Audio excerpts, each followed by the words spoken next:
오케이. 자, 채권의 수익률부터 볼게요. 오늘 왜 이렇게 말이 안 되지? 미치겠네. 자, 그 왼편에 있는 지문은 수능 특강 원문 지문이고, 오른편은 제가 요약해 놓은 거랑 OX 문제입니다. 오케이. 자, 채권과 수익률 곡선 정리 지문 볼게. 자, 채권의 개념 나와 있지. 채권은 어떻게 이해하면 돼? 자금을 차입, 그러니까 필요한 자금, 그 기업 또는 지자체 그리고 국가가 운영을 하기 위해서 돈이 필요할 때가 있잖아, 맞지? 예. 돈을 외부에서 차입을 하는 개념을 채권을 발행하는 개념으로 이해를 해야 돼. 알겠어? 자, 채권을 발행을 한다라고 했을 때 채권을 발행한다, 투자를 한다. 자, 채권을 발행한다라는 개념은 말 그대로 자금을 차입하는 거지. 돈을 빌리는 거야. 맞지? 이것은 뭐야? 지급 약속을 보증하는 문서를 발급하는 거야. 지급 약속을 보증하는 문서를 세 글자로 뭐라고 할까? 차용증. 맞지? 그 차용증을 발급하는 과정을 채권을 발행하는 과정이라고 볼 수가 있어. 맞지? 일정한 날에 원금과 이자의 지급을 완료할 것을 약속하는 문서, 즉 그 채권 증서를 발행하는 것을 채권을 발행한다라는 개념으로 이해하면 될 것 같아요. 자, 채권을 투자한다는 것은 맞지? 이러한 채권을 투자한다는 것은 이런 채권을 구매한다는 거겠지. 이러한 채권을 구매한다는 것의 목적은 뭘까? 수익을 극대화시키기 위해서. 맞아? 이것은 수익을 올리기 위한 행위인 거야. 맞니? 모든 자본주의 그 시장에서 거래 질서는 첫 번째 뭐? 수익을 올리기 위함이야. 무슨 말인지 알겠어?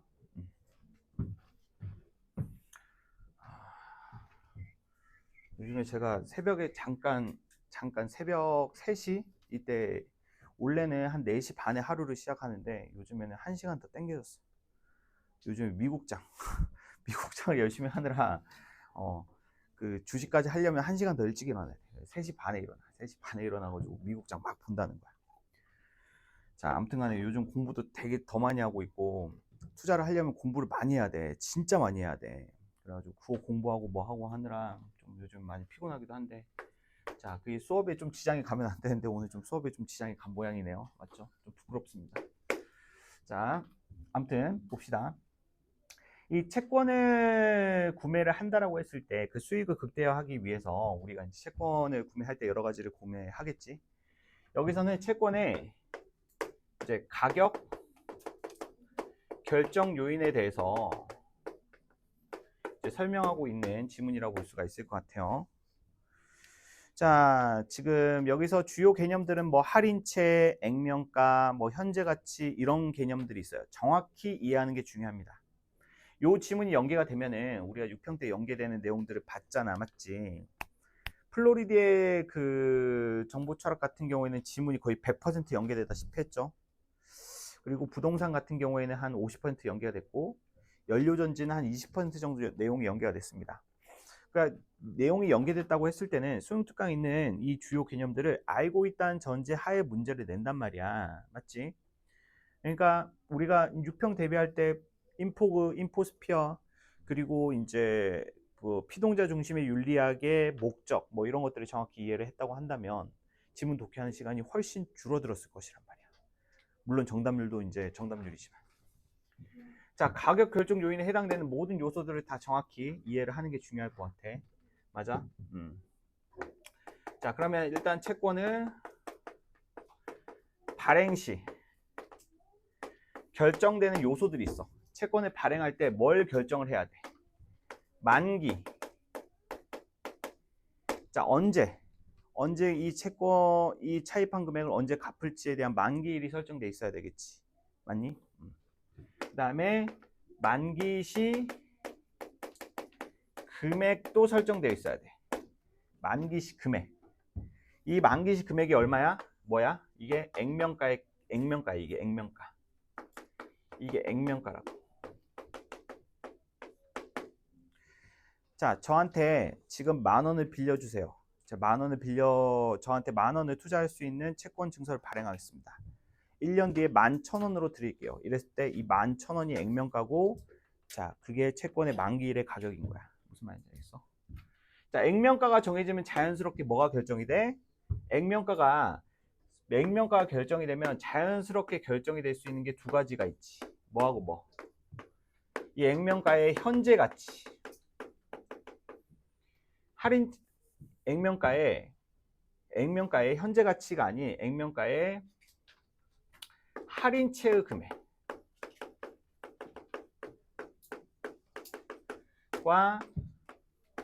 할인율이 결정이 돼. 맞지? 액면가의 지금 할인체 금액과 할인율이 결정이 되는데, 잘 봐봐. 예를 들어서 11,000원짜리 만기시 금액이 11,000원짜리 채권이 있어. 자, 액면가가 11,000원이야. 액면가가 11,000원이면은 이게 만약에 할인율이 10%라고 한다면 이 할인체 금액은 현재 얼마겠어? 10,000원이 되는 거야. 이해되니? 됐어? 1년 뒤에 만기일이 1년이라고 가정을 했을 때 지금 현재 10,000원으로 구매할 수 있는 그 특정 채권이 있어. 그 특정 채권의 할인율이 10%라고 한다면 만기시 금액이 11,000원이라는 거야. 봐봐. 지금 뭔가 좀 바뀐 것 같지? 이 할인율이라는 것은 결국엔 뭐야? 그렇지. 이게 바로 수익률이야, 수익률. 맞아? 할인채 금액은 현재 거래할 수 있는 금액을 의미하는 거고. 현재 10,000원짜리 채권이 있고 10%의 그 수익률을 가지고 있는 채권이 있어. 그러면 1년 뒤에 당연히 11,000원의 가치가 되겠지, 이 채권은. 무슨 말인지 알겠어? 이것을 역으로 생각을 해봐.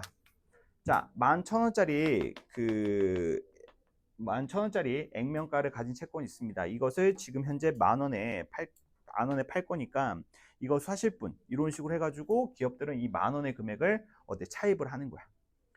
1년 뒤에 11,000원으로 돌려주겠지. 됐어? 중요한 거는 이 액면가가 뭐가 돼 있다는 게 포인트야.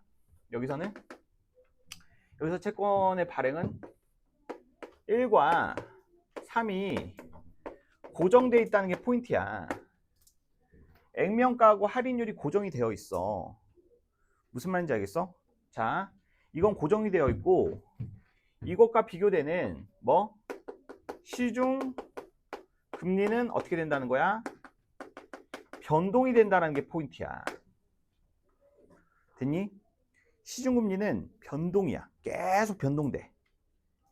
근데 채권의 수익률은 어때? 고정적이야.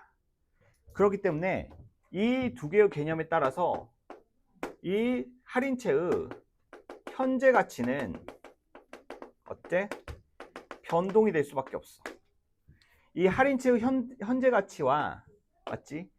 이 할인채의 금액, 현재 거래된 할인채의 금액이 다르다는 것부터 인지를 하는 게 시작이야. 잘 봐봐. 여기서 채권을 보면은 이 채권의 가격은 맞지? 자, 시중 금리에 따라서 결정이 된다라고 되어 있어. 그러니까 시중 금리가 높아지면은 맞지? 채권의 수익률도 그것을 따라가려는 경향을 보여준다는 거야. 됐어? 자, 이걸 그래프로 이해해 보는 게 가장 중요하겠지. 자, 그래프를 딱 한번 그려 봅시다.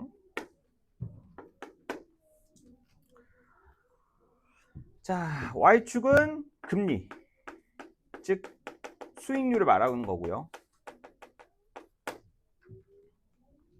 자, X축은 시간을 의미해요. 시간. 됐어?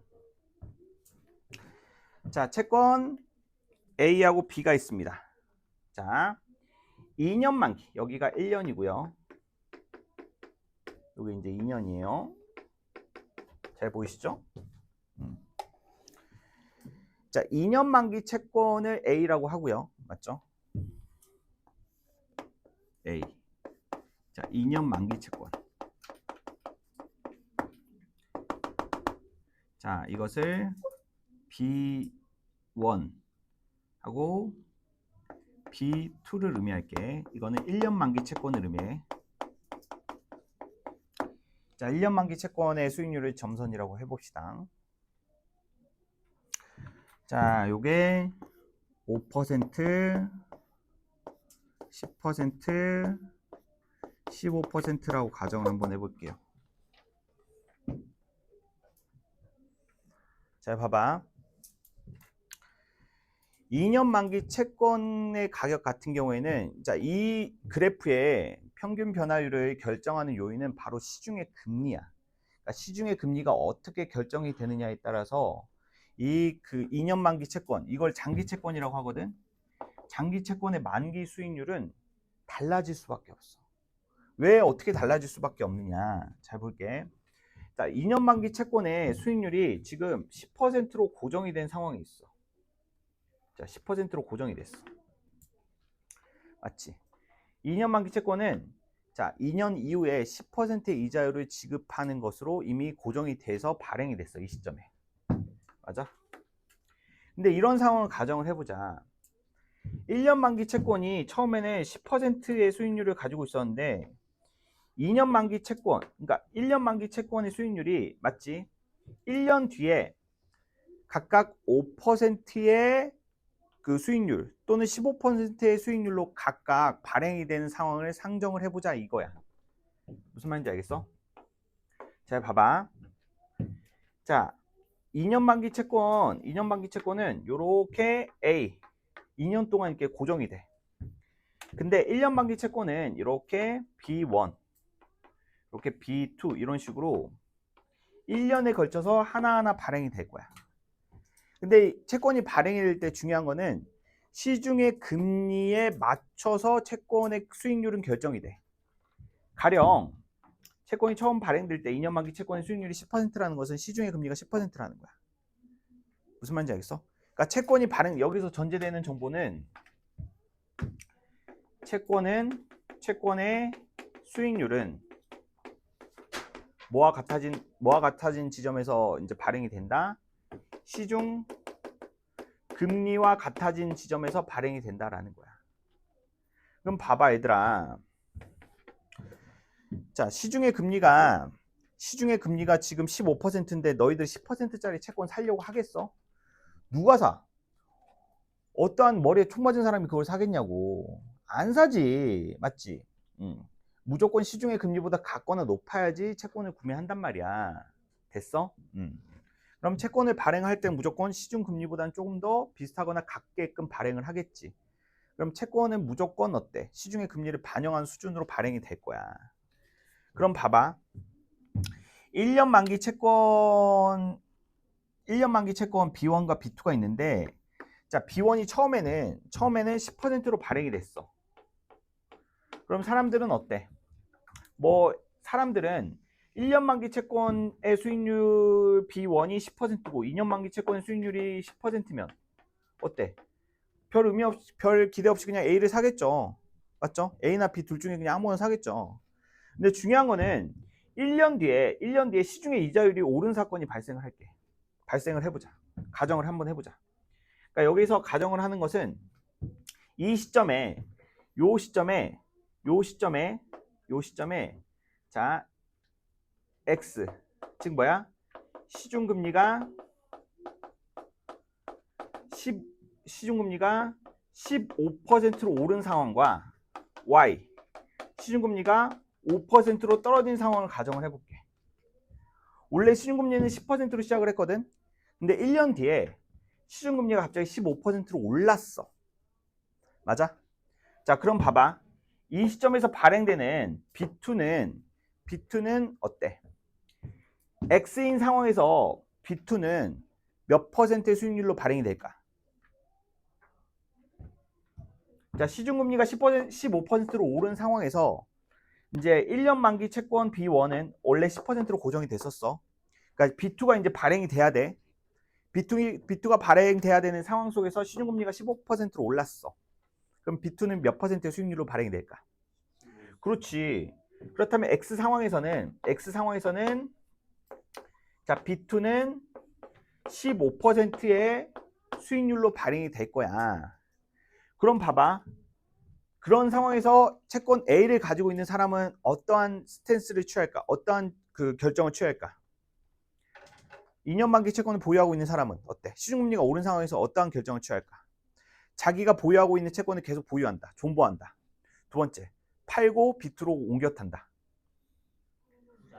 후자겠죠, 당연히. 맞아? 지금 나만 손해보는 상황이잖아. 나 빼고 다 올라 이런 상황인 거잖아. 그러면 이런 상황 속에서는, 이 상황 속에서는, X인 상황 속에서는 A를 보유한 사람은, 자, A를 어때? 판매하려고 한다는 거야. 자기가 가지고 있는 A를 판매하겠죠. 근데 판매를 할 때 가격이 핵심이야. 이 판매를 할 때 얼마에 팔아야 될까? 자, 봐봐. 자, 지금 10,000원짜리 채권을 그 10%의 수익률을 따져서 이제 여기서는 11,000원이 됐어. 맞지? 그리고 또 이 2년 뒤에는 이제 11,000원에 또 10%가 붙은 금액이 이제 만기 가격으로 설정이 됐겠지. 뭐 대충 12,000원으로 설정됐다고 가정을 해봐. 자, 그러면 자기가 보유하고 있는 그 채권을 딱 11,000원으로 팔면 팔려 안 팔려? 이 11,000원짜리 채권을 사면은 맞지? 1년 뒤에 그 것의 10%인 12,100원을 딱 받을 수 있는 상황인 거야. 1년 뒤에 12,100원을 받을 수 있는 채권을 11,000원에 팔면 사람들이 사겠니? 지금 시중에서 11,000원을 투자를 하면 어때? 15%를 받을 수 있는 채권 B가 있는데 이걸 11,000원에 팔면 누가 사겠어? 그러니까 11,000원짜리를 어떻게 파는 거야? 싸게 파는 거야. 맞아? 그러니까 중요한 거는 여기서 그 시중금리가 변동이 되면은 이 채권의 현재 가치가 어때? 변동이 된다는 거야. 즉 시중금리가 오르면 현재 가치는 떨어지게 되는 거지. 시중금리가 떨어지면 현재 가치는 올라가게 되는 거야. 그러니까 A를 보유한 사람은 A를 판매하겠지. 원래 가격보다 저렴하게. 무슨 말인지 알겠어? 11,000원으로 팔면 안 팔려. 한 15,000원 이렇게 팔아야 돼. 그러면 어떻게 되는 거야? 수익률이 올라가겠지. 그걸 구매한 사람은. 무슨 말인지 알겠어? 자, 봐봐. 알기 쉽게 10,000원짜리 채권이 있고 이것의 수익률이 10%야. 10%야. 그래서 1년 뒤에 11,000원을 받는 채권이 있어. 근데 이 채권을 발행하자마자 시중금리가 지금 15%로 오른 상황으로 가정을 해도 똑같아. 그러면은 잘 봐봐. 지금 이 채권은 10,000원짜리지만 미래가치가 고정되어 있어. 이게 핵심이야. 미래가치가 고정되어 있으니까 지금 만약에 금리가 15%로 오른 상황에서 1년 뒤에 11,000원을 받을 수 있는 채권을 10,000원으로 판매하면 안 된다는 거야. 얼마에 팔아야 돼? 최소한 이거는 9,500원에 팔아야 돼. 9,500원에 팔아야지 사람들이 사겠지. 안 그래? 그러면 9,500원에 이 채권을 산 사람은 어떻게 되는 거야? 수익률이 15% 이상이 시중의 금리와 비슷하게 되는 거야. 무슨 말인지 알겠어? 즉 시중의 금리가 올라가면 기존에 발행된 채권의 수익률은 고정되어 있잖아. 맞지? 그렇기 때문에 이 수익률을 시중의 금리와 맞추기 위해서 기존의 채권이 거래되는 가격을 어때? 가격이 떨어진다는 거야. 그러면서 수익률이 맞춰진다는 거지. 이해돼? 자, 반대로 자, Y의 상황이 도래됐어. Y. 시중금리가 5%로 떨어진 거야. 그러면 B2는 몇 퍼센트로 발행이 돼? 1년 만기 채권은 5%로 발행이 되겠지. 자, 그럼 시중에 5%로 발행되는 채권들이 막 발행되고 있어. 그러면은 1년 전에 10%로 발행됐던 A라는 채권의 수요가 늘어나겠지. 사람들이 막 사려고 해. 어때? 비싸게 사려고 하겠지. 왜? 시중금리보다 높으니까. 그럼 거래되는 가격이 높아져. 그러면 A가 거래되는 가격이 10,000원이 아니라 1,100원, 200원, 300원 이렇게 올라가. 그러면 그 채권을 산 사람들의 수익률은 어떻게 돼? 떨어지겠지. 떨어져서 어디 무엇과 맞춰진다는 거야? 시중금리는 5%와 5%에 맞춰진다는 거야. 무슨 말인지 알겠어? 자, 그래서 이 경우에는 A를 구매하기 위한 수요가 올라가기 때문에 A의 가격이 상승하면서 A의 수익률이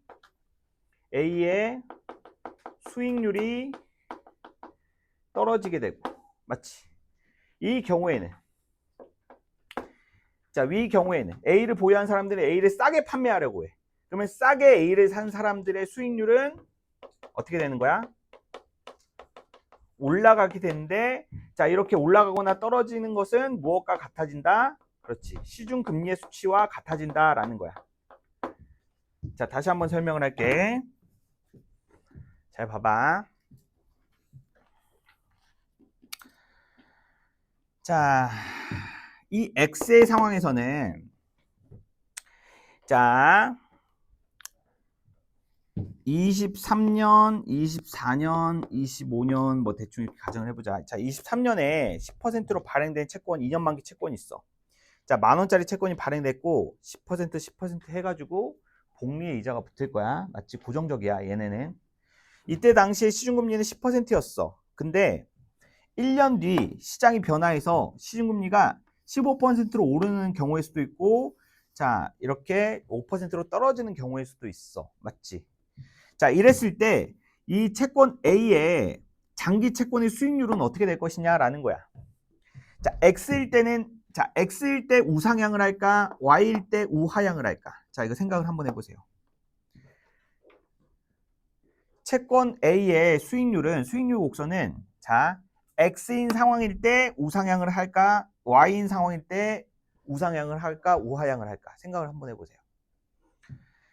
자, X인 상황 가정을 해보자. 시중금리가 올라갔어. 그러면은 이때 Y는 1년 만기 채권은 똑같이 시중금리와 똑같이 1년 만기 채권은 시중금리를 그러니까 최근 시중금리를 반영을 해가지고 발행이 되는 거잖아.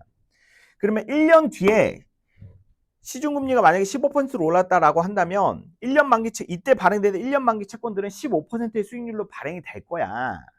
무슨 말인지 알겠어? 얘네들은 15%의 수익률로 발행이 돼. 이게 B2야. 뭐? X인 상황을 가정했을 때 B2라고. 맞지? 만약에 Y인 상황을 가정을 하면은 시중금리가 이때 1년 뒤에 5%로 떨어졌어. 그러면은 5%의 수익률을 가진 채권 B2가 발행이 될 거야. Y인 상황에서는. 됐어? 자, 이러한 1년 만기 채권의 수익률에 대한 각자의 수요에 따라서 이 2년 만기 채권의 수익률은 결정이 되는데, 자, X의 상황을 가정을 해보자. X의 상황을 가정하면 지금 시중에 모든 채권 상품이 기본적으로 수익률이 15% 이상인 상품들이 막 발행되고 있어. 그러면 기존의 10%짜리 채권은 어때? 메리트가 떨어져. 사람들이 막 판매하려고 해. 싸게 판매하려고 한다는 거야. 싸게 판매하려고 하니까 그 싸진 채권의 수익률은 오히려 더 높아지는 거야. 원금이 채권의 거래 가격이 줄어드니까.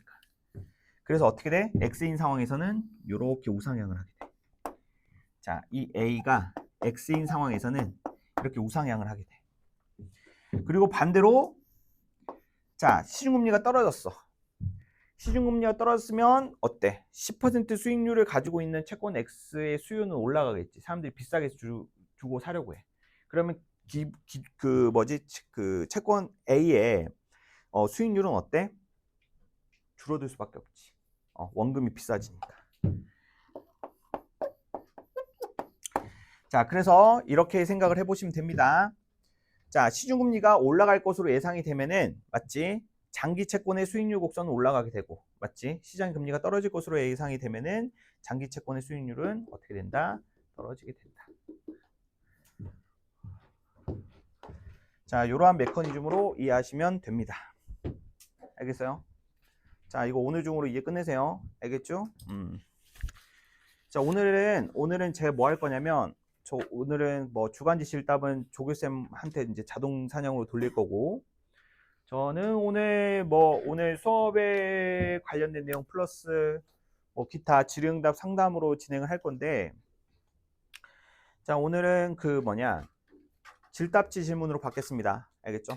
저는 오늘 뭐 수업 관련된 내용, 뭐 현대시, 뭐 엄매노트, 기타 등등 오늘은 질답지를 써주세요. 알겠죠? 질답지를 써주시길 바랍니다. 자, 질답지는 적어도 1시 30분 전까지 그 책상 위에 올려놔 주세요. 알겠죠? 그 어디다 올려놓을 거냐면 706호 맞나 정시대위반? 706호 입구에다 놓을 테니까 가져가시고요. 그 단과생들은 끝나고 일단 교무실로 바로 오세요. 알겠죠? 자, 오케이. 자, 이 정도로 보면 될 것 같고요. 자, 4번까지 풀어보겠습니다. OX 문제.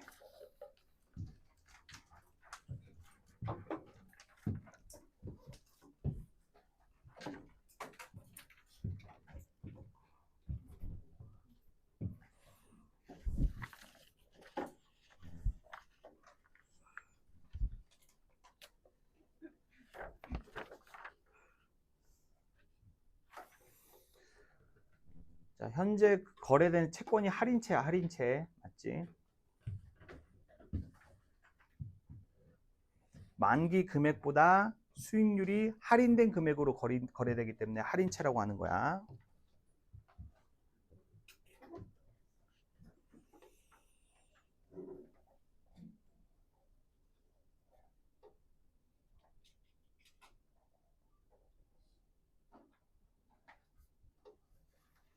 왜?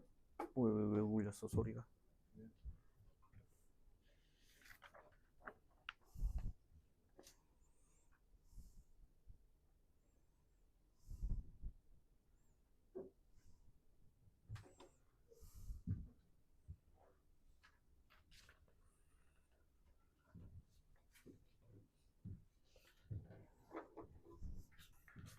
자, 지금 다시 한번 이해를 돕기 위해 설명하면은 좀 1년 만기 뒤에 현재 10%의 수익률로 11,000원을 받을 수 있는 채권에 자, 액면가 현재 가치는 10,000원이고, 맞지?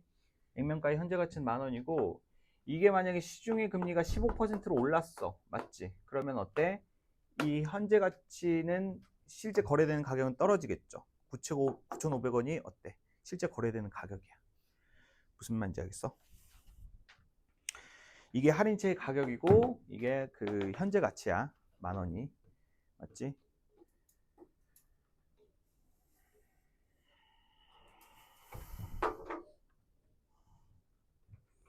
처음에만 헷갈리고 진입장벽이 있어. 채권이 좀 진입장벽이 있으니까 처음에 헷갈리는 게 당연해.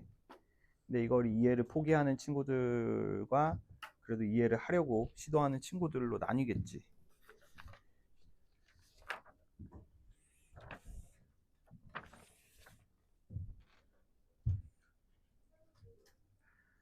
자, 포기하면 안 돼. 이해해봐야 돼. 작정하고 사회 1번 지문으로 낸 거는 다 이유가 있다는 거야.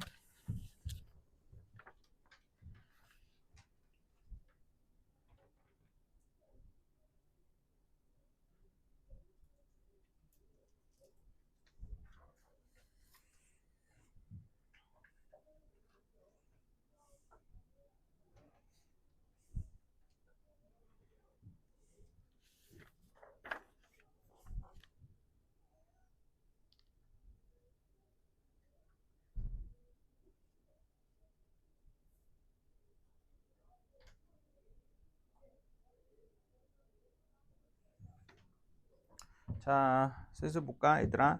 1번. 할인채의 현재 가격이 현재 가치보다 높으면 할인채의 현재 가격이 현재 가치보다 높으면 투자자들이 매수에 나설까? 아니겠지. 비싼데 왜 사? 맞지?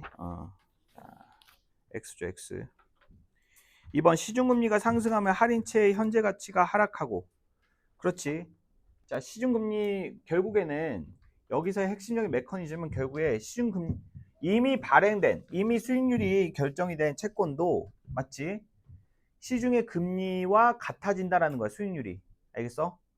현재 가치의 값이 조정됨에 따라서. 됐어? 2번 맞습니다. 자, 할인채의 만기 수익률은 시중금리와 동일해지려는 경향이 있으며 이게 핵심이죠. 자, 이는 가격이 현재 가치와 같아질 때 성립한다. 예스. 4번 수익률 곡선의 기울기는 현재 관측한 금리들로만 결정이 되면 자, 미래 금리에 대한 기대치는 반영되지 않는다. X. 자, 미래 금리에 대한 기대치가 반영이 되죠. 맞나요?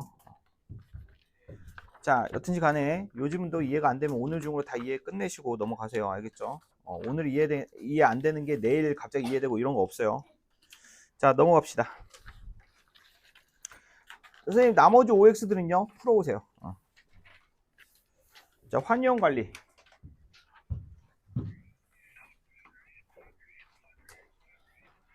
어렵지? 어려운 것들만 갖고 왔으니까 어려운 거야.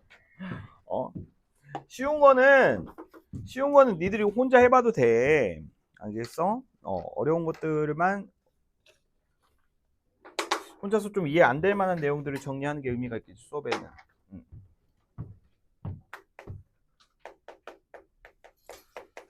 자, 환위험 관리 지금 봅시다. 환위험.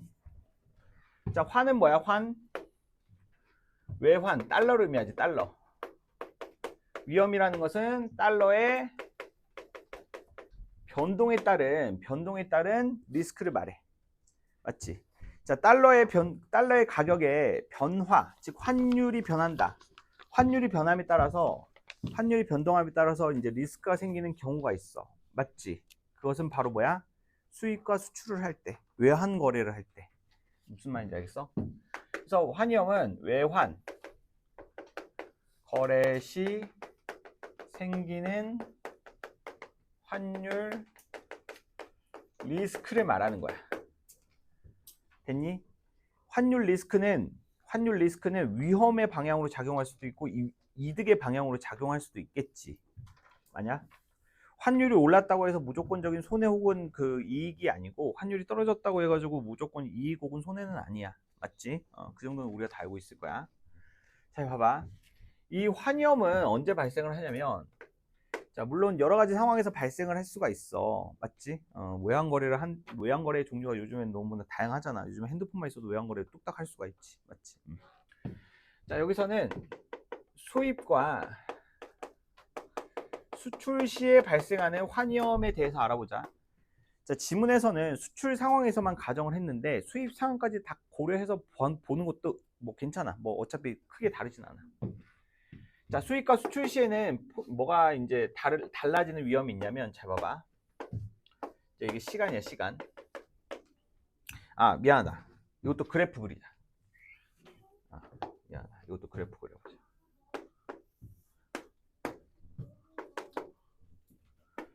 자, X축은 시간, Y축은 환율을 의미해. 환율. 맞지? 자, 중요한 거는 자, 시간이 A하고 B 두 개의 시점이 있어. 자, A는 무슨 시점? 거래 시점을 말하는 거고 B는 결제 시점을 말해. 자, 모든 환위험, 환 리스크는 거래 시점과 결제 시점이 불일치하는 상황에서 발생을 해. 맞아? 자, 거래 시점이 그 1월 1일이야. 근데 이 수입 혹은 수출업체가 그 결제 대금을 3개월 뒤에 지급을 하겠대. 근데 중요한 건 3개월 뒤에 환율이 오를 수도 있고 떨어질 수가 있는 거잖아. 환율이 오르고 떨어짐에 따라서 맞지? 이익과 손해가 발생할 수가 있어. 봐봐. 특정한 거래 시점에 거래 시점에 환율이 있는데 중요한 거는 결제 시점에 이르러서 환율이 오를 수도 있고 떨어질 수도 있는 두 가지 지점이 존재한다는 거야. 맞지? X하고 Y라는 두 개의 지점이 존재해. 맞아? 그러니까 중요한 거는 이 X라는 시점은 거래 시점보다 환율이 오른 경우의 수. 맞지? Y는 거래 시점보다 환율이 적어진 경우의 수라고 봐야 되겠지. 자, 구체적인 환율을 여기서 뭐 1,300원, 1,350원, 1,300원 뭐 이렇게 설정하는 것은 사설 모의고사나 할 법한 지식들이고 평가원에서는 비교야, 무조건. 그러니까 기존보다 환율이 올랐을 때 떨어졌을 때 수입 수출업체에서는 환위험이 발생하냐 안 하냐 이러한 식의 판단만 해주면 돼. 구체적인 수치를 구하는 것은 사설들이나 하는 짓이야. 알겠어? 자, 평가원에서 이 메커니즘만 이해하면 돼. 맞지? 자, 이런 상황에서 봐봐. 수입업체 하고 수출업체하고 수입업체 두 가지 상황을 상정을 해보자고. 금액도 상관없어. 금액은 뭐 대충 뭐 그냥 100만 불이라고 상정을 해보자. 맞지? 그러니까 금액 설정, 그러니까 그 금액도 상관이 없고 환율도 얼마로 정해지는지도 상관이 없어. 중요한 거는 기준 환율보다 올랐다 떨어졌다는 두 사실만 가지고도 우리는 계산이 가능하다는 거야. 알겠어? 그래서 되게 심플하게만 설명을 할게. 자, 수입업체 입장에서는 맞지? 수입업체 입장에서는 자, 이 X의 상황과 Y의 상황 중 어떤 게 이익이고 어떤 게 손해겠어? 그러니까 수입업체 상황에서는 맞지? 거래 시점과 결제 시점의 환율이 이렇게 달라진 상황 속에서 거래 시점의 환율보다 결제 시점의 환율이 올라가는 게 유리하겠어? 떨어지는 게 유리하겠어? 어떤 게 유리해? X가 유리해? Y가 유리해? 수입업체 입장에서는. 자, 그렇지. 얘가 불리하고 Y가 유리해. 맞아? 자, 수입업체 입장에서는 달러로 지급을 해야 돼. 대금 지급을 해야 돼. 근데 달러의 가치가 떨어진 결제 시점에 달러의 가치가 떨어졌네? 조금만 줘도 돼. 이해돼? 근데 X는 어때? 많이 줘야 된다고. 기준점보다 많이 주면 된다고. 그러니까 이거를 숫자를 정해서 설명할 수도 있어. 근데 그러면 복잡해질 뿐이야. 평가원에서는 그렇게 안 내. 그러니까 기준 시점보다 높아지거나 낮아졌을 때 유리하냐 불리하냐 이런 것만 알면 된다 이거야. 우리가 가장 최근에 봤던 사회지문에서 가장 어렵게 나왔던 브렉턴 우즈 체제의 지문도 그랬었잖아. 맞지? 기준 환율이 X국하고 B국, A국하고 B국이 있다고 했을 때 B국, C국이 있다고 했을 때 B국은 환율이 50% 하락하고 C국은 30% 하락했다. 맞지? 얼마가 그러니까 얼마에서 얼마로 하락했냐 이게 중요한 게 아니야. 맞지? 그러니까 그러니까 비교만 해주면 돼. 그러니까 대소 비교만 해주면 돼.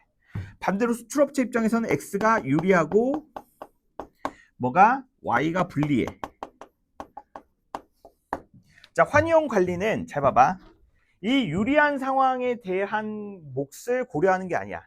환위험 관리는 이 불리한 상황 있지. 이 불리한 상황을 최소화하려는 게 최소화 전략이 바로 자, 환위험 관리에 해당되는 거야. 됐어? 그러니까 기업 입장에서는 각각 환율의 변동에 따라서 유리할 수 있는 경우도 있어. 유리할 수 있는 경우도 있다고. 근데 기업 입장에서는 예상되는 이익보다는 예상되는 불이익을 최소화시키려고 하는 전략을 펼치는 게 기업의 입장이라는 거야.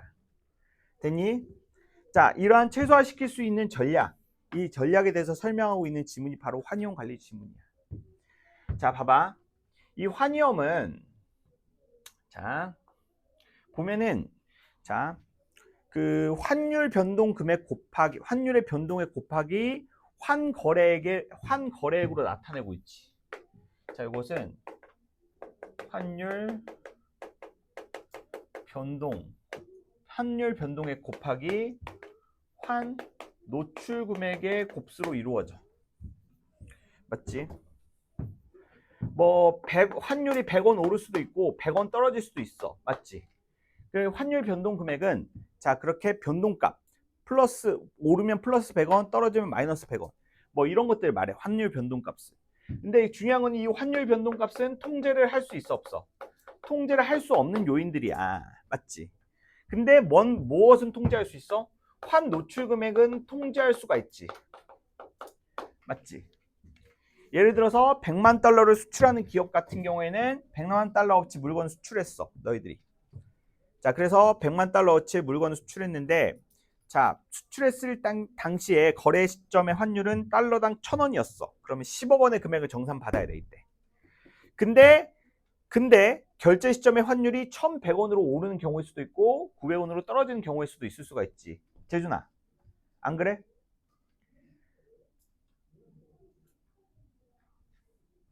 존나 싸한 기분. 맞지? 트루먼 쇼 갑자기. 어려워. 좀만 집중해보자. 어려운 거 맞아. 맞지? 자, 1,000원에서 1,100원이 될 수 있고 900원이 될 수가 있어. 맞지? 100만 달러를 수출했을 때 1,100원이면 11억을 정산 받을 수 있을 것이고, 만약에 그 결제 시점에 환율이 900원으로 떨어지면 9억 원을 정산 받는단 말이야. 무슨 말인지 알겠어? 근데 이렇게 환율이 오르고 떨어지는 건 통제할 수가 없기 때문에 중요한 거는 환 노출 금액을 줄이면은 리스크를 최소화시킬 수가 있겠지. 그래서 이 환 노출 금액을 줄이려는 전략에 대해서 설명하고 있는 지문이야. 네팅, 매칭 뭐 이런 식의 용어들이 막 나오잖아. 중요한 건 다 무엇을 줄이는 전략들이다? 환 노출 금액. 맞지? 환 노출 금액. 거래 금액 자체를 줄이는 그런 전략에 대해서 설명을 하고 있어. 맞니? 자, 여기에 더해서 풋옵션과 콜옵션에 대한 개념도 나오고 있는데, 풋옵션은 없나? 콜옵션만 있나? 여기서는 풋옵션과 콜옵션에 대한 내용도 있네. 자, 외부적 관리 기법 보자. 자, 환위험에 대해서, 자, 외부적 관리 기법과 내부적 관리 기법 있지. 봐봐. 5번과 6번 봐봐. 요약된 자료. 내부적 관리 기법은 네팅하고 매칭 있잖아. 맞지? 중요한 건 네팅하고 매칭 둘 다 무엇을 줄이는 거야? 환 노출 금액을 줄이는 거야. 맞지? 환 노출 금액을 줄이는 거야. 어렵지 않아. 자, 외부적 관리 기법 별표 5개. 자, 이거 정확히 이해를 해야 돼. 자, 선물한 해지가 있어. 선물한 해지. 자, 그 선물한 해지라는 것은 미래의 특정 시점, 이 언제 시점을 말하는 거야? 결제 시점을 말하는 거야. 결제 시점. 결제 시점에 미리 정한 환율로 외화를 인도하는 계약을 선물한 해지 기법이라고 볼 수가 있어. 맞지? 그러니까 너희들이 자, 이때 이제 100만 달러를 이제 수출하는 계약을 맺었고 이미 물건 보냈어. 근데 거래 업체에서 3달 뒤에 그 대금 지급을 하겠대. 그러면은 계약서에 이 조항을 넣어 두는 거야. 그러면 3달 뒤에 거래에 대해 환율 지금의 환율로 고정해 두시죠라고 이제 그 계약서에 박아 넣는 거야. 맞아? 그럼 어때? 환 해지를 할 수가 있겠지. 근데 중요한 건 단점은 뭐야? 만약에 환율이 올랐을 때의 이 면적에 해당되는 이익을 어때? 포기해야 된다라는 단점이 있어. 맞아? 이해되지? 자, 그래서 통화 옵션 해지라는 것도 있는데, 그것은 바로 뭐냐면 환율에 따라 행사 여부를 설정할 수 있는 권리를 매입하는 거지. 맞아? 그게 바로 뭐야? 옵션 프리미엄의 개념이야. 옵션 프리미엄. 잘 봐봐. 여기서 옵션 프리미엄의 옵션 프리미엄을 생각을 해보자. 옵션 프리미엄은 이렇게 가는 거야. 옵션 프리미엄은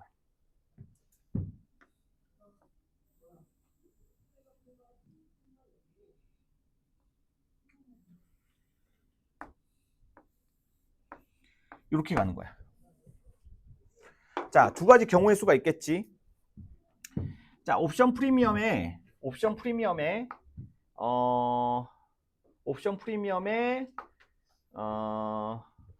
요 지점하고 요 지점이 있어. 맞지? 요 지점을 X2라고 하고 요 지점을 Y2라고 할게. 자, 봐봐. 지금 옵션 프리미엄 같은 경우에는 지금 어때? 환율이 지금 기존에 거래됐던 금액의 환율보다 지금 조금 아래쪽에 위치해 있다는 것을 확인해 볼 수 있지.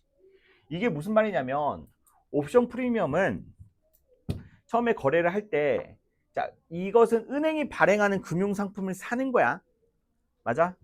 예를 들어서 달러당 뭐 얼마씩 해가지고 은행이 환율 변동에 대비해가지고 기업들에게 판매하는 상품인데, 잘 봐봐.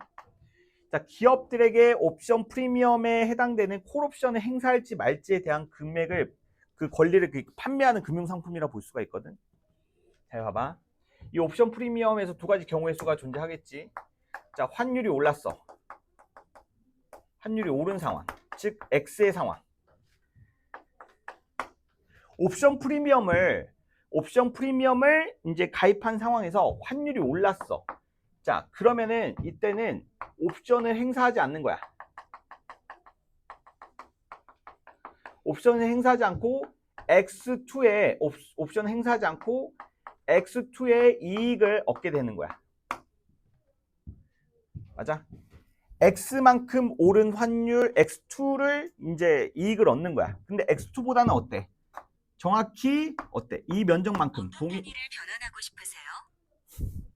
자, 이만큼 어때? 정확히 그 기존에 오른 환율보다 적게 오른 환율의 금액으로 이익을 보게 돼.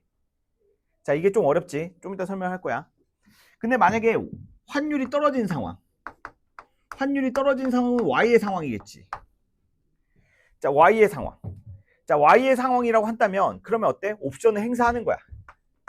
여기서는 콜 옵션을 행사해. 여기서 옵션은 콜 옵션을 말하는 거야.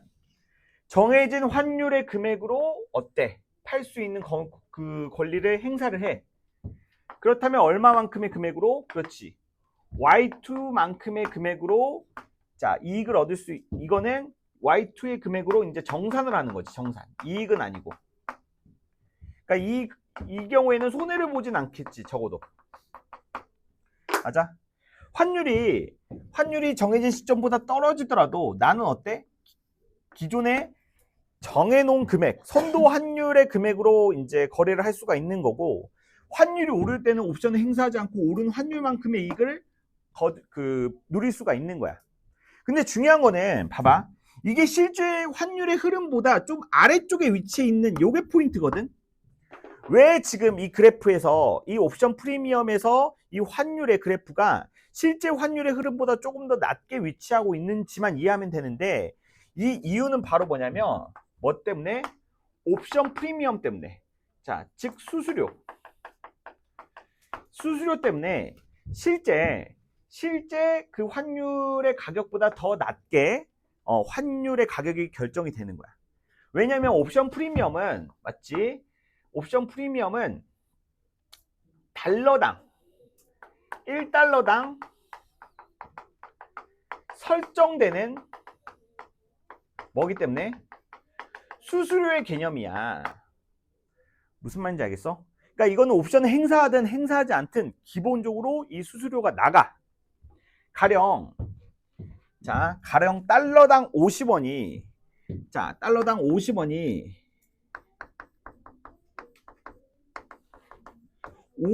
수수료다라고 한다면, 자, 기준 환율이 이게 1,000원이었어. 이게 만약에 1,000원이야. 이건 가격 설정해야 되겠다. 기준 환율이 1,000원이었어. 근데 1,000원이었는데 이게 갑자기 1,200원으로 오르거나 800원으로 떨어지는 경우의 수가 있겠지. 맞아? 그러면 봐봐. 1,200원으로 오르면 어때? 100만 달러를 수출한 기업으로서는 그냥 옵션 행사하지 않고 오른 환율 그대로 정산을 받는 거야. 맞아? 근데 만약에 800원으로 떨어졌어. 그러면 어때? 2억 원 손해지. 그러니까 어때? 정해진 1,000원으로 정산을 받는 거야. 근데 중요한 거는 달러당 50원의 수수료가 발생하게 되면은 무조건 환율이 오르더라도 어때? 환율이 1,200원으로 오르더라도 실제 정산하는 금액은 1,150원이 될 것이고. 맞지? 그리고 옵션을 행사해서 1,000원으로 맞지? 1,000원으로 이제 그 선도 환율을 결정해 둔다고 하더라도 옵션 프리미엄으로 인해서 달러당 50원이 고정적으로 나가니까 950원의 금액으로 정산을 받는다는 거야.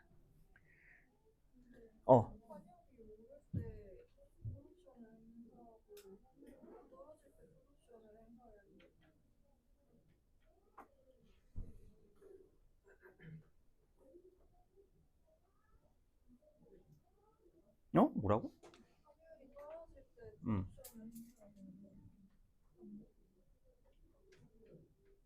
자, 봐봐.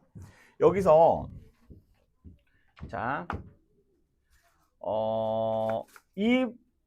이 지문에는 없지만 이 금융상품의 발행은 은행이 하는 거고, 맞지? 행사는 기업과 은행이 둘 다 할 수가 있는데, 사실은 여기서는 은행이 행사하는 옵션 프리미엄에 대해서는 설명하고 있진 않아. 그 우리가 최근에 풀었던 키코 지문 있지? 거기에서는 은행이 행사하는 그 내용까지도 있었는데 그 내용까지는 지금 설명하지 않고 기업이 행사하는 내용만 지금 설명하고 있는 거야. 기업이 행사하는 내용만. 무슨 말인지 알겠어? 환율이 오르게 되면 기업은 굳이 옵션을 행사하지 않고 오른 환율 그대로 그 수출 대금을 정산받으면 되는 거야. 지금 이 상황은 이제 수출업체를 기준으로 설명하고 있는 거야. 수출업체를 기준으로. 오케이? 자, 환율이 올랐을 때 그 옵션을 행사하는 주체가 될 수 있는 것은 은행이 될 수 있는데, 그것은 우리가 최근에 풀었던 사설 모의고사 내용과 조금 겹쳐가지고 그렇게 오해가 있었던 것 같아. 자, 그 은행이 행사하는 키코는 제외하고 기업이 행사하는 그 옵션 프리미엄만 상정을 해보자 이거야. 환율이 오르면 기업은 그 옵션을 행사하지 않고, 맞지? 정해진 수수료만 내면서 오른 환율 그대로 정산을 받으면 되는 거고, 환율이 정해진 경우보다 떨어질 경우에만 옵션을 행사해가지고 정해진 환율로서 거래를 하게끔 하는 게 이 지문 내에서의 옵션 프리미엄의 개념이다. 이 정도만 잡고 가면 돼. 오케이? 조금 혼동이 있었던 것 같아. 최근에 조금 어려운 지문을 해서 그런지 몰라도. 맞지? 자,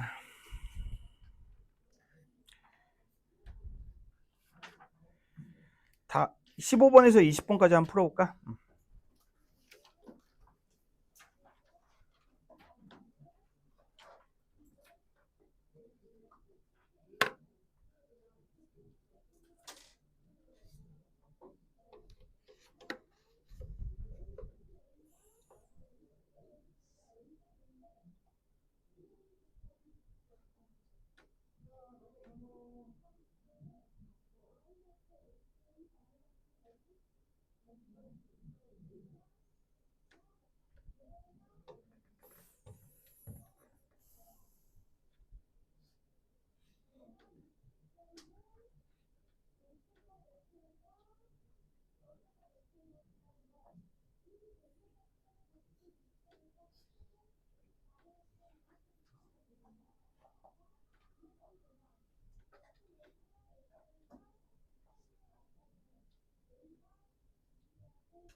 자, 봅시다.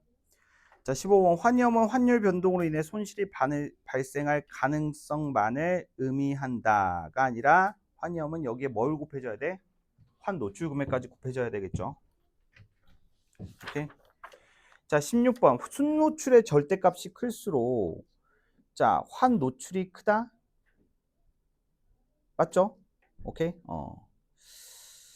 자, 이거 그대로 나와 있기 때문에. 자, 17번 환율 변동 기업이 통제할 수 없는 요인이기 때문에 환 노출 금액을 통제하려고 하고 있죠. 자, 그 다음에 그 18번 네팅. 자, 네팅은 그룹 내부에서 사용하는 전략이기 때문에 X라고 봐야 되겠죠. 오케이. 자, 19번 매칭은 외화 유입과 유출을 통화별 만기별로 일치시켜 환위험을 줄이는 방식이다. 오케이. 맞는 내용이죠. 자, 넘어갑시다. 사회 3번 지문. 자, 사회 3번 지문은 요 그래프만 이해하면 되겠죠. 자, 사회 3번 지문 얘들아, 요거 로렌츠 곡선 있잖아, 맞지? 이 로렌츠 곡선을 보면은 소득 분위, 그러니까 인구 X는 인구 누적 비율,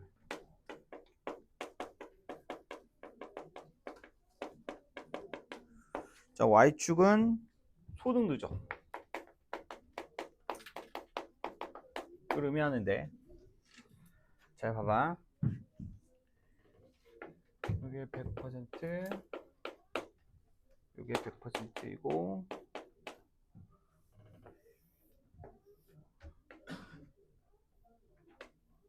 이렇게 된다고 했을 때, 자,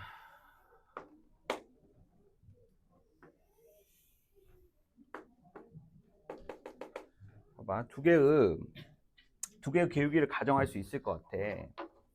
자, 일단 첫 번째 기울기 같은 경우에는, 자, 요 기울기 같은 경우에는, 지금 공평한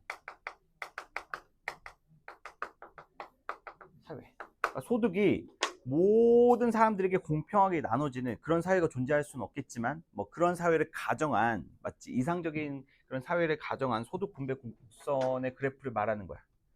그러니까 보면은 일단은 정비례 관계라고 볼 수가 있겠지. 맞아. 우상향 정비례하게 올라가는 이 우상향 그래프 같은 경우에는 모든 사람들이 이 사회를 그 사회를 구성하고 있는 모든 사람들이 다 공평하게 소득을 나눠 가지는 상황을 가정한 그래프 곡선이라고 볼 수 있어. 요거는. 자, 근데 현실 사회는 어때? 다르지. 현실 사회는 이렇게 불평등하게 나타난다는 거야. 소득 그 곡선이. 맞아? 이것은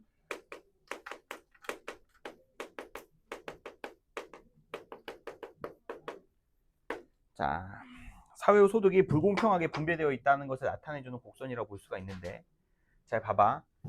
이 지점을 생각을 해보자.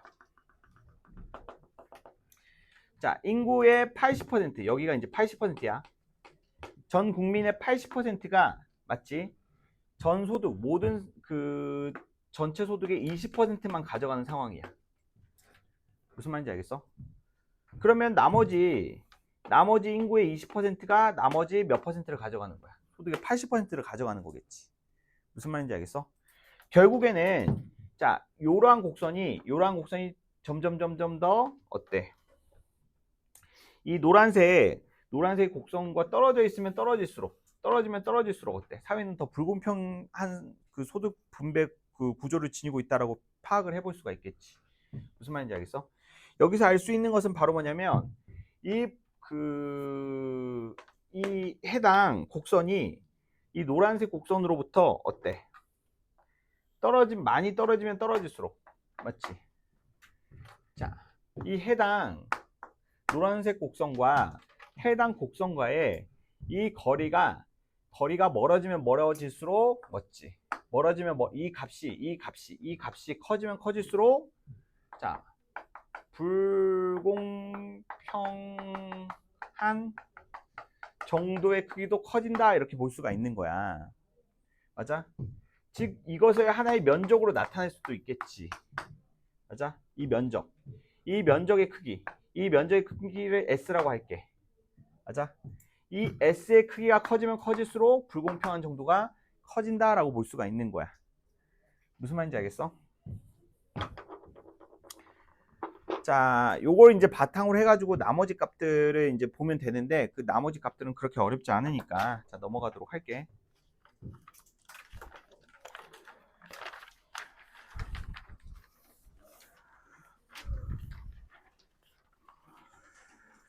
자, 관세 중요하지. 야, 종가세, 뭐 종량세 다 어렵지 않아. 뭐 가격 기준으로 결정이 되느냐, 아니면 뭐 수량 기준으로 결정이 되느냐 어렵지 않고. 자, 복합관세는 두 개 다 해주는 거고 이제 선택관세는 둘 중에 이제 비싼 거 이제 부여되는 거지. 자, 슬라이드 관세, 긴급관세 뭐 이런 것들이 있는데 할당관세 개념만 좀 설명할게. 할당관세. 자, 할당관세 보자. 자, 할당관세.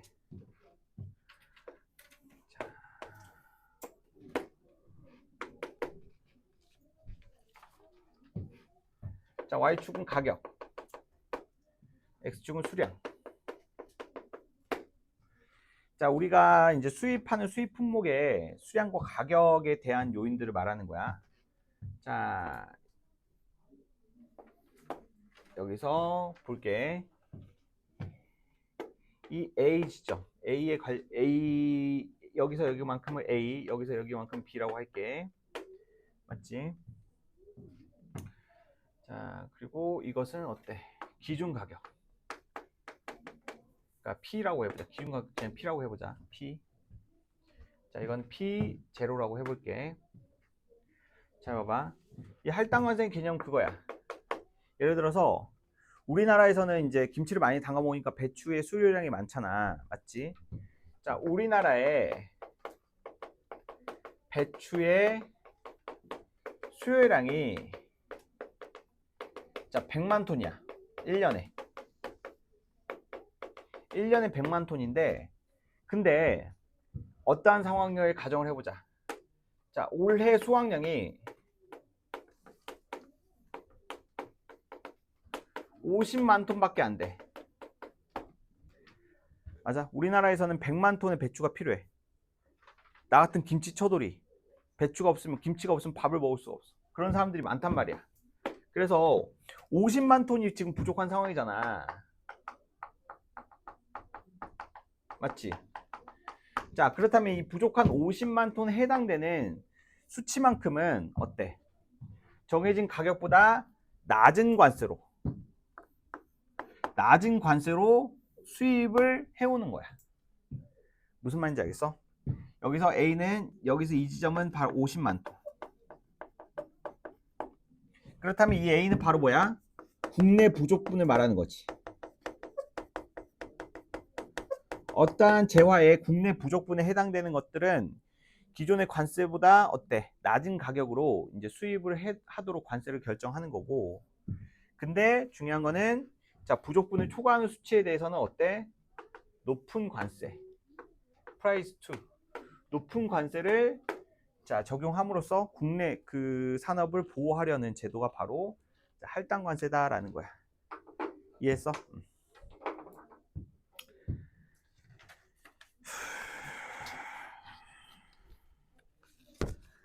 자, 그 다음에 위헌범. 자, 넘어가자. 자, OX 문제 다 풀어오시고 알아서 풀어오시고 자, 위헌범의 의미와 미소범의 유형 한번 봅시다. 자, 위헌범. 자, 볼게. 자, 국가는 국민들을 보호해야 되겠지. 맞아. 국민들을 보호해야 되는데 우리 국가가 국민들을 보호할 때 그 보호되는 그 이익을 법익이라고 해. 법익. 맞아. 자, 근데 법익 제한은 헌법상 요건, 뭐 비례 원칙을 충족해야 된다. 맞아. 물건을 훔친 사람한테 사형 이지랄 하면 돼, 안 돼? 너무나 안 된다는 거죠. 자, 비례 원칙은 그런 거야. 필요한 한에서만 최소한으로 제한을 해야 된다라는 거고. 자, 법익의 중대성에 비례해서 형벌을 부과해야 된다는 거지. 그리고 재형법정주의는 어때? 어떠한 범죄에 대한 처벌 규정이 있어야지만 처벌을 할 수 있다는 거야. 처벌 규정이 없으면 처벌할 수 없다. 자, 범죄 유형을 볼게. 침해범과 위헌범이 있어. 맞지? 침해범은 법익 침해 결과 발생 시 성립하는 게 침해범. 맞아? 누군가가 너희들의 책상 위에다가 똥을 싸놨어. 맞지? 그럼 똥 싼 새끼가 뭐가 되는 거야? 침해범이 되는 거야. 맞아? 근데 누군가가 너희들의 책상을 보면서 막 입맛을 다시고 있어. 막 바지춤에 손을 잡고 입맛을 다시고 있어. 이 새끼 막 얼마든지 내 책상에 와가지고 막 그런 일을 저지를 것만 같이 생겼어. 맞지? 자, 위헌범이라 볼 수가 있겠죠. 자, 미수범. 마찬가지 논리로 이제 기수범과 미수범을 볼게. 자, 기수범. 범죄를 완성시켰어. 맞지? 내 책상 위에다가 그 질펀하게 막 싸지른 거야. 그러면 그 싸지른 새끼는 이제 기수범이 되는 거야. 자, 근데 미수범은 종류에 따라 다를 수가 있어. 처벌 규정도 다 다르다는 거지. 자, 미수범의 유형 보자. 장애미수. 자, 외부 사정으로 인해서 미완성이 됐어. 맞지? 누군가가 너희들 책상 위에 올려가가지고 범죄를 완성시키려고 하는 순간, 맞지? 다른 사람, 수위 아저씨, 아니면 다른 뭐 관리하는 사람이 와가지고 그 사람의 범죄 행위를 저지했어. 맞아? 그래서 미완성을 했다는 거야. 맞지? 자, 그러면은 감경 가능이야. 자, 여기서는 뭐 필수냐 가능이냐 이것만 구분하면 돼. 알겠어? 장애미수는 형벌 감경 가능이지 필수는 아니야. 맞지? 원래대로 처벌은 가능해. 자, 중지미수는 어때? 그 범죄자가 너희들 책상에 올라가가지고 막 바지춤을 내리면서 이를 보려고 하다가 현타가 온 거야. 아, 씨발 지금 내가 뭐한 짓이지? 하면서 중단을 했어. 자, 이랬을 경우에는 어때? 자발적으로 중단을 했기 때문에 감경 또는 면제를 필수로 해줘야 된다는 거야. 무슨 말인지 알겠어? 감경은 필수로 하되 면제는 어때? 할 수도 있다라는 뜻으로 이해를 해보면 되겠지. 자, 불능미수. 자, 불능미수는 어때? 그러니까 너희들 책상인 줄 알고 그 짓을 저질렀는데 알고 보니까 남의 책상에다 그 지랄을 한 거야. 맞아? 그럼 어때? 이 경우에는 형벌을 감경 또는 면제 가능하다라는 거야. 필수가 아니라. 무슨 말인지 알겠니? 자, 오케이. 자, 여기까지 하고요. 자, 중요한 거는 사회짐은 이것도 다음 주 수업 전까지 그 OX 문제 및 수능 특강 문제 다시 한번 풀어보세요. 알겠죠? 다음 주 시간에 답 드리겠습니다.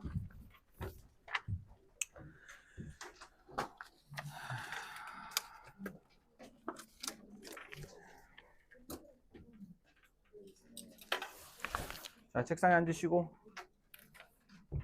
야, 테이도 앞으로 와.